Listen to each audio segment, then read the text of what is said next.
విశాఖపట్నంలో భూకంపము, హైదరాబాద్లో మీకు ఒక ఎర్త్క్వేక్. సో ఇలాంటి వార్తలు మీరు మీ జీవితంలో ఎన్నిసార్లు విని ఉంటారు? ఏముందండి, ఒక 10 ఏళ్ల క్రితం ఒకసారి చెప్పారు, లేదండి 15 ఏళ్ల క్రితం ఇలాగా విశాఖపట్నంలో భూకంపం వచ్చిందని మేము ఎక్కడో చదివేము, ఇలా మనం మాట్లాడుకుంటాం. అలాంటిది జూన్ నెల, జూలై నెల ఒక 14 రోజులు వేసుకోండి, మీకు 1031 భూకంపాలు, అంటే 1031 ఎర్త్క్వేక్స్. ఎక్కడ? జపాన్లో. మీరు నమ్ముతారా? అంటే వాళ్ళని అడిగారు అనుకోండి, మొన్న వచ్చింది కదా, మొన్న నేను షాపింగ్కి వెళ్తున్నప్పుడు భూకంపం వచ్చింది, మా పాపను స్కూల్లో డ్రాప్ చేయడానికి వెళుతున్నప్పుడు సడన్గా కార్ అంతా ఊగిపోయింది, పొద్దున కూడా వచ్చింది కదా వంట చేసుకుంటారు, ఇలా మాట్లాడుకుంటారు. ఇలాంటి ఒక దేశాన్ని ప్రపంచంలో మనం చూస్తామా అంటే 14 రోజుల్లో 1000కి పైగా భూకంపాలు వచ్చిన నాకు తెలిసిన ఏకైక దేశం జపాన్. కానీ ఇవాళ అందరూ మాట్లాడే విషయం, జూలై నెల ఒక మెగా కెటాస్ట్రఫీ రాబోతుందా, ఒక మేజర్ సునామీ రాబోతుందా, ఇది అందరూ మాట్లాడుతున్నారు. మీకు ఎంతమంది అంటే జపాన్ టూరిజం అనేది ఇవాళ మీకు కళకళలాడుతుందండి. భారత్ నుంచి జపాన్ వెళ్ళే వాళ్ళు కుప్పలు తెప్పలుగా ఉన్నారు. మోస్ట్ ఆఫ్ దెమ్ ఇప్పుడు టికెట్స్ క్యాన్సిల్ చేసుకుంటున్నారు. బిగినింగ్లో జపాన్ ప్రభుత్వం అనింది, అయ్యో ఏంటి ఇలాగ మేము చెప్పాము, మేము జస్ట్ వార్న్ చేస్తున్నామని చెప్పి మీరు అలా భయపడిపోకండి, ఏం జరిగినా కూడా మేము ఉన్నాము కదా అన్నారు. ఇవాళ అదే జపాన్ ప్రభుత్వం ఏమంటుంది అంటే, ఈ నెల ఒక మెగా సునామీ రావచ్చు, మా శాస్త్రవేత్తలు కూడా హెచ్చరించారు. అంటే శాస్త్రవేత్తలు కాదండి, మాంగా భవిష్యవాణి అంటారు. బాబా వంగా గురించి మనం విన్నాము. మాంగా అనబడే ఈ మహిళ అంటే ఈవిడికి చిన్నప్పటి నుంచి కలలు వస్తాయండి. కలలు రావడము ఈవిడ ఇమీడియట్గా తన డైరీలో ఈ డ్రీమ్స్కు సంబంధించిన వివరాలు రాసుకుంటారు. రాసుకున్న తరువాత సరిగ్గా ఇలాగే, అంటే ఈవిడ కలలు కనడము కాదు, వాటిని ఈవిడ కామిక్స్గా బొమ్మలు వేయడం.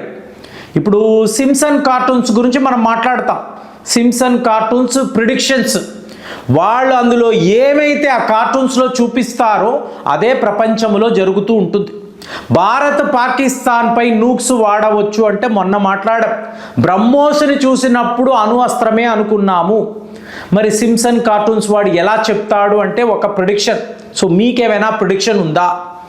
ఇందులో ఒక ప్రిడిక్షన్ అన్నారు అనుకోండి, పాకిస్తాన్ వాడు మళ్ళీ ఏదో ఒక రకమైన తీవ్రవాద దాడులు చేస్తాడు, భారత్ పాకిస్తాన్పై చాలా పెద్ద యుద్ధము ప్రకటిస్తుంది. ఇది ఒక భవిష్యవాణి. అలాగే ఇవాళ ఇజ్రాయెల్ పాకిస్తాన్ చేస్తున్న డిమాండ్, డొనాల్డ్ ట్రంప్ గారికి నోబెల్ బహుమతి. సో ఇది రెండవ ప్రిడిక్షన్. ఇక మూడవది అన్నారు అనుకోండి, హైదరాబాద్ ఇంతవరకు తన చరిత్రలో చూడని వరదలు చూడబోతుందా, మీకు బెంగుళూరు నగరము మునిగిపోతుందా. సో ఇవన్నీ కూడా ప్రిడిక్షన్స్. మరి మీ వద్ద ఎలాంటి ప్రిడిక్షన్స్ ఉన్నాయో కామెంట్స్లో రాయండి. సో ఇప్పుడు మాంగా ప్రిడిక్షన్స్ అని అన్నప్పుడు ఈవిడ 2025లో మీకు జపాన్లో ఒక అతిపెద్ద కెటాస్ట్రాఫిక్ సునామీ రాబోతుంది అని చెప్పి ఈవిడ చెప్పారు.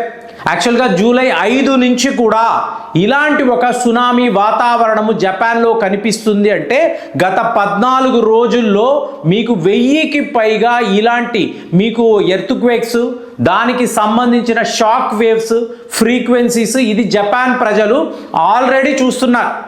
సో దీనిని నమ్ముతున్న జపాన్ శాస్త్రవేత్తలు కూడా ఒక సునామీ వస్తే మనల్ని మనము ఎలా కాపాడుకోవాలి. సో రీసెంట్గా 5.4 మ్యాగ్నిట్యూడ్లో మీకు ఒక ఎర్త్క్వేక్ వచ్చింది. అంటే ఏంటి, మీకు మెల్లమెల్లగా ఈ భూకంపం యొక్క ఇంటెన్సిటీ పెరుగుతూ వస్తుంది. ఇలా ఎప్పుడైతే జరుగుతుందో సడన్గా మీకు ఇట్లాంటి ఒక సునామీ వాతావరణము, సునామీ రావడము కూడా. మరి ఈవిడ చెప్పినవన్నీ జరిగాయా అంటే, ప్రిన్స్ డయానా మరణాన్ని ఈవిడ ముందరే ఊహించారండి. బొమ్మలు కూడా వేశారు, మీరు నమ్ముతారా? బొమ్మలు కూడా ఈవిడ వేశారు. అలాగే క్వీన్స్ బ్రాండ్ అంటారు, క్వీన్స్ బ్రాండ్ ఫ్రెడీ అంటారు. సో ఈ ఫ్రెడీ మరణాన్ని కూడా ఈవిడ ఎప్పుడో బొమ్మలు వేసి మరీ చెప్పారు. ఇంకా ఇలా ఉన్నప్పుడు ఇదేముందండి, జస్ట్ వాళ్ళు ఊహిస్తారు, జరగవచ్చు అని చాలామంది అనుకున్నారు. ఆ రోజుల్లో ఈవిడ పాపులారిటీ కోసము, డబ్బు సంపాదించడం కోసము ఇలాంటివన్నీ చేస్తుంది, ఇలాంటివి నమ్మకండి అని చెప్పి స్వయంగా జపాన్ ప్రభుత్వము కూడా ఎన్నో ఆర్టికల్స్ పబ్లిష్ చేశారు. కానీ ఎప్పుడైతే ఫుకుషిమా సునామీ అంటారు, అంటే ఫుకుషిమా న్యూక్లియర్ సైట్, దీనిపైన ఒక సునామీ అలలు వచ్చి పడడము, ఆ రేడియేషన్ ఎంతలాగా మీకు వ్యాప్తి చెందడము, ఏకంగా 20,000 మంది మరణించడముతో మీకు మాంగా భవిష్యవాణి అనేది నిజమే. ఈవిడికి మీకు అతీత శక్తులు, సూపర్ న్యాచురల్ పవర్స్ ఉన్నాయి. ఆ రోజుల్లో బాబా వంగా ఆవిడ ఒక గుడ్డి మహిళ, కానీ ఆవిడ కళ్ళు లేకపోయినా కూడా భవిష్యవాణిని చెప్పగలరు, నమ్మారు ఎంతోమంది. నాస్ట్రోడామస్ గురించి అయితే మీకు తెలిసే ఉంటుంది. బాబా వంగా లాగే ఇప్పుడు బాబా మాంగా ప్రిడిక్షన్స్ అని చెప్పి జపాన్ వాళ్ళు మాట్లాడుతున్నారు. ఇది మెల్లమెల్లగా వరల్డ్ వైడ్ ఇవాళ సర్క్యులేట్ అవ్వడం. సో ఈవిడ ఎలాంటి కామిక్ బుక్స్లో ఎలాంటి బొమ్మలు వేశారు, ఆ బొమ్మలకు తగ్గట్టుగా ఎలాంటి విషయాలు జరుగుతున్నాయి, సంఘటనలు జరుగుతున్నాయి, ఇది ఇవాళ ప్రపంచం అంతా కూడా వైరల్గా, అంటే ఇప్పుడు జూలై నెల అన్నప్పుడు ఈవిడ ఊహించినట్టుగానే మీకు జపాన్లో ఒక సునామీ వచ్చింది అనుకోండి, ఖచ్చితంగా ఇక ఈవిడ ఏమీ రాసినా, ఈవిడ ఎప్పుడో రాసుంటారు, ఇప్పటికి ఈవిడికి 70 ఏళ్ళు ఉండొచ్చు, కానీ ఈవిడ ఏమేమి రాశారో మొత్తం అందరి తవ్వకాలు చేస్తారు, వెలికి తీస్తారు. భారత్కి సంబంధించి ఈవిడ ఏం రాశారు, పాకిస్తాన్ గురించి ఏం చెప్పారు, టోక్యోలో ఏం జరగబోతుంది, ఎలాంటి బిల్డింగ్స్ కూలిపోతాయి. ఎందుకంటే ఆల్రెడీ మనం అమెరికాలో ఈ వరదల గురించి మాట్లాడుతున్నాం, టెక్సాస్ వరదలు అని చెప్తున్నారు. వాళ్ళ చరిత్రలో ఇలాంటి వరదలు చూడలేదు, బిల్డింగ్లు ఇలా కొట్టుకుపోవడం ఏమిటి. అలాగే చైనాలో ఫ్లడ్స్, బిల్డింగ్ ఏకంగా నీటిలో మీకు మునిగిపోవడము, ఇదంతా ఇంతకు ముందు మనం చూడలేదు కదా. అంటే ఆ రోజుల్లో జరిగేవండి. సోషల్ మీడియా అంత యాక్టివ్గా లేదు, ఫోన్లు పెట్టుకొని రికార్డ్ చేసి అందరూ షేర్ చేసుకునే ప్రక్రియ లేదు. ఇవాళ ఉండడంతో ఏంటంటే ఇట్లాంటి భవిష్యవాణిలు నిజంగా జరిగినప్పుడు వెంటనే ప్రజలు దీన్ని వైరల్గా సర్క్యులేట్ చేయడము, ఇంత భయంకరంగా ఉంటుందా, దీన్నంతా వీళ్ళు ముందే ఎలా ఊహించగలిగారు, అంత సూపర్ న్యాచురల్ పవర్స్ వీళ్ళకు ఉంటాయా అంటే ఇవాళ జపాన్ ప్రభుత్వము ఈవిడ ఎప్పుడెప్పుడు ఎలాంటి సునామీలు రాబోతుందో అని చెప్పి బొమ్మలు వేస్తారు కదండి. పెద్ద పెద్ద అలలు ఇలా పొంగిపోవడము, ముఖ్యంగా చెప్పాలంటే డైమండ్ రీజన్ అంటారు.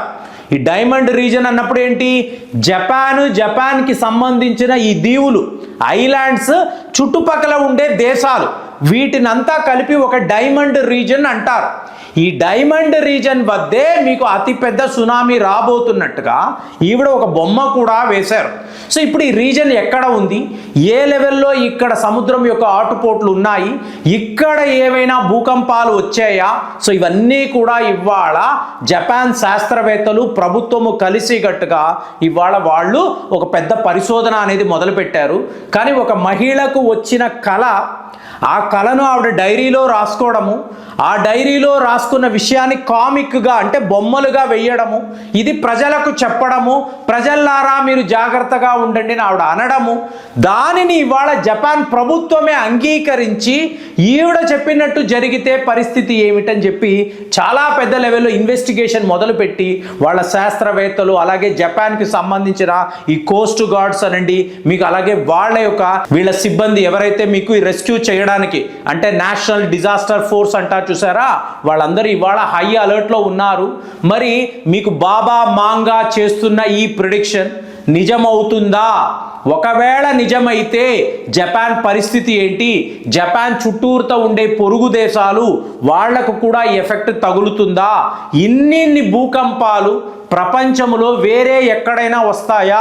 ఇవాళ అందరూ కూడా రీసెర్చ్ చేస్తున్నారు. మరి మీకు కూడా అలాగే అనిపిస్తుందా? జపాన్లో ఇంత పెద్ద కెటాస్ట్రాఫిక్ సునామీ వస్తే ఆ దేశము ఏమైపోతుంది? మీరు ఈ భవిష్యవాణి నమ్ముతారా? మీ భవిష్యవాణి కూడా ఏమైనా ఉందా? కామెంట్స్లో రాయండి. మళ్ళీ వచ్చే వీడియోలో కలుద్దాం. జై హింద్.